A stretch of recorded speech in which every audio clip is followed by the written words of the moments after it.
What's up, y'all? Welcome back to Dad Needs to Talk. I'm your host, Robert, and today I am doing a little highlight of a show I have been thoroughly enjoying called Tojima Wants to Be a Kamen Rider. So, it is rare nowadays that, for one, just life as a dad, busy family, all that stuff, whatever, that I have time to do a specific one off just highlight thing, but that kind of just speaks to how much I have been freaking enjoying this show.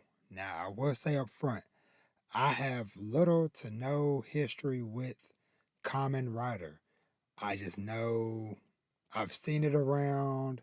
It's been around since the freaking early 70s, but I've never really watched much of it or whatever. Like I said, I've just seen it in passing. But I think that highlights even more so how special this show is, because it is unabashedly unashamed of its love of all things Kamen Rider. Now,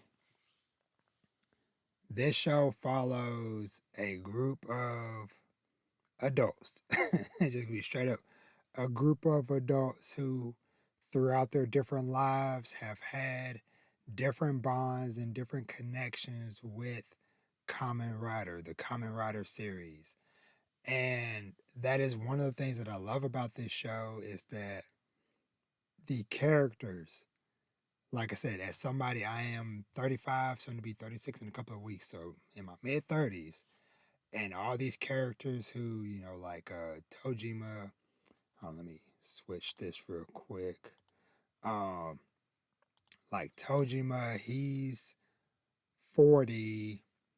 Ichio, he is, what was I think he was 20, no, he was 32. His brother Mitsuya is like 27. The teacher Yuriko, she's 24. And then the Nakao, the gangster dude, whatever, he's like 44. So the point is, you have all these people who were, full on adults, but they still, in their hearts, aspire to be Kamen Rider or one of the associated characters. And so the fun thing about this show, like I said, it is not ashamed of its lineage and things of that nature. The characters, the visuals, like visually, this thing is amazing. The music, like they know how to hit you in your chest with the music because it kind of reminds me of some of like the like musical cues. And another recent favorite of mine from the last few years was Space Brothers, where there's this whole host of characters that you can relate to in different sorts and fashions, and then they have this myriad of different music and soundtracks and themes that play. That's the same thing that happens here with Tojima Wants to Be a Kamen Rider. So, like I said, circling back, so it starts off with Tojima. He grew up as a fan, went through, wanted to be uh, a Kamen Rider, but got laughed at, made fun of, and stuff like that, or whatever. But up through his teens, 20s, 30s, now he's at 40. He has continued to train and hone his body to have absurd strength. Like one of the first scenes in the freaking first episode is him training in the woods, punching a giant tree, and a bear shows up. He fights the bear. Bear, literally barehanded, fights the bear. Does a freaking shoulder throw of the bear, elbow it in the eye. Wonderful. And that early on truly set the tone for what was to come. Now, I will say, because there was a screenshot from one of the most recent episodes where it is everybody just jaws agape, shouting, "What the hell?" That this show will have you saying that over and over and over, like, "What the hell am I seeing? This is absurd," but I cannot look away. And that is where I found myself with this show. So I was watching it week to week up to a point, and then I think around like episode 6, just life got busy and crazy and chaotic, so I didn't get to stay current with it. Well, uh, last night into this morning, caught up. So I watched episode like 6 or 7 through episode 12. Now, a couple of things. Uh, I had forgot, or maybe I just wasn't paying attention when it was first announced because this wasn't even on my radar. But this first season is going to be 24 episodes. So I thought the episode 12 that I watched earlier, I'm like, okay, that's it for the season. Cool. I am satisfied. And then I went to go update my Annie list and I saw, oh, episode 13 coming out in 5 days. I was like, what? So there's still more, but I am just on such a high right now from those binge watching those 5 or 6 episodes. Like, we're all like, hey, I gotta talk about the show. I gotta highlight it. And so, yeah, like I said, like this is one that you do not have to be a fan of Kamen Rider, but you do have to just be open.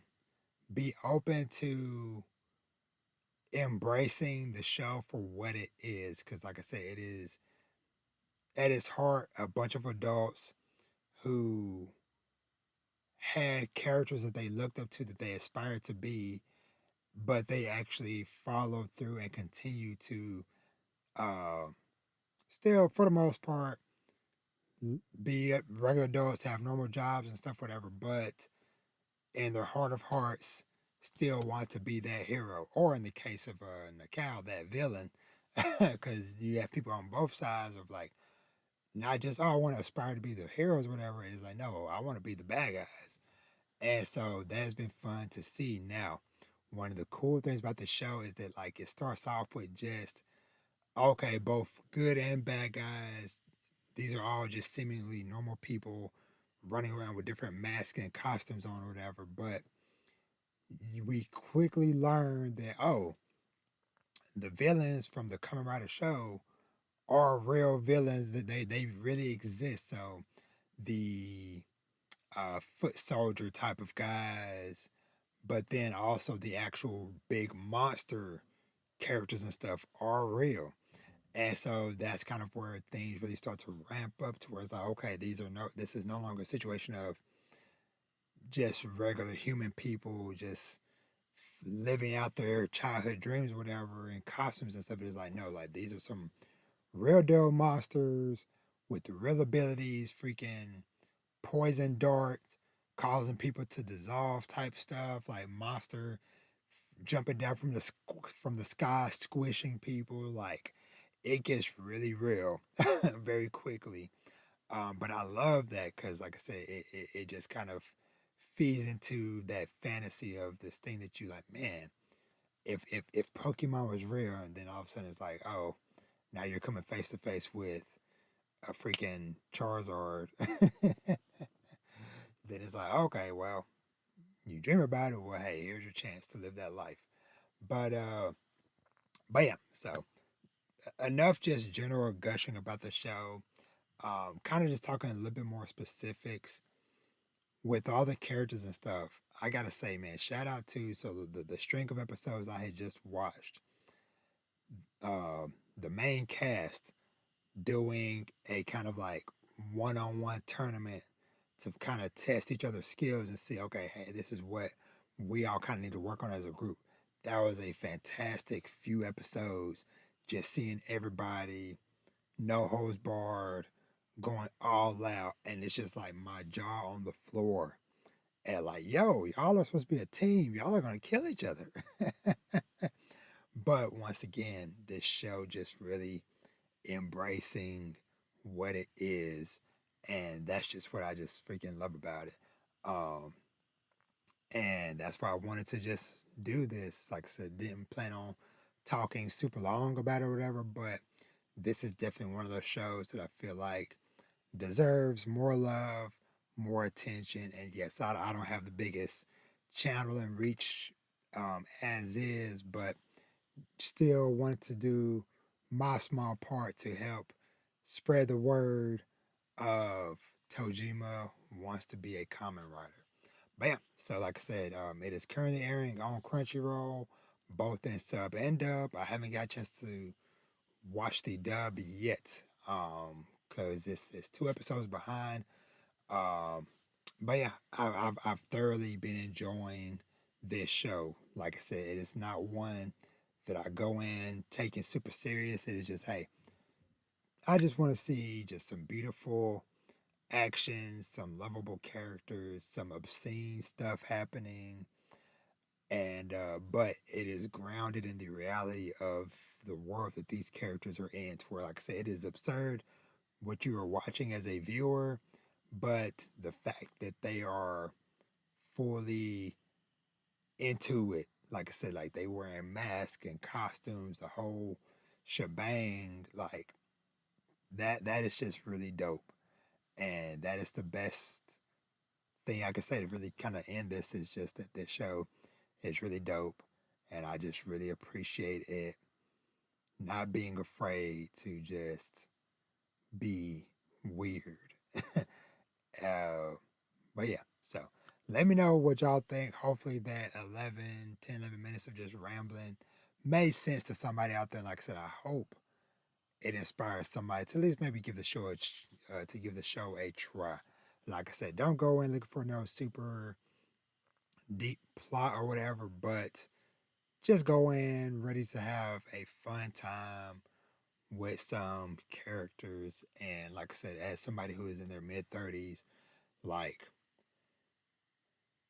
there are some life moments and things that are discussed and shown that still hit, even you know, among all the absurdity whatever, there is still some real life lessons and feels to take from this show. Because I just love how we pretty much get to get a flashback to everybody's childhood, whether they are rooting for one of the heroes or if they're rooting for one of the villains. You get to see and understand why these different characters are the way they are, why they each are attached to the specific heroes or villains that they are attached to. But yeah, so Tojima wants to be a Kamen Rider. Had to show us some love, and I'm happy that we're gonna have at least a few more months of this show coming. And yeah, so just wanted to do this now, especially because uh, on paper, it probably would have made sense for me to have waited for episode 13 next week, but I'm about to get a whole bunch of crazy dental work done um, this coming Friday, day after Christmas, and I might not be able to talk for a little bit. So I'm like, let me get this out the way, record my thoughts, say things I want to say right now, because might not be able to say it, at least for a few days. But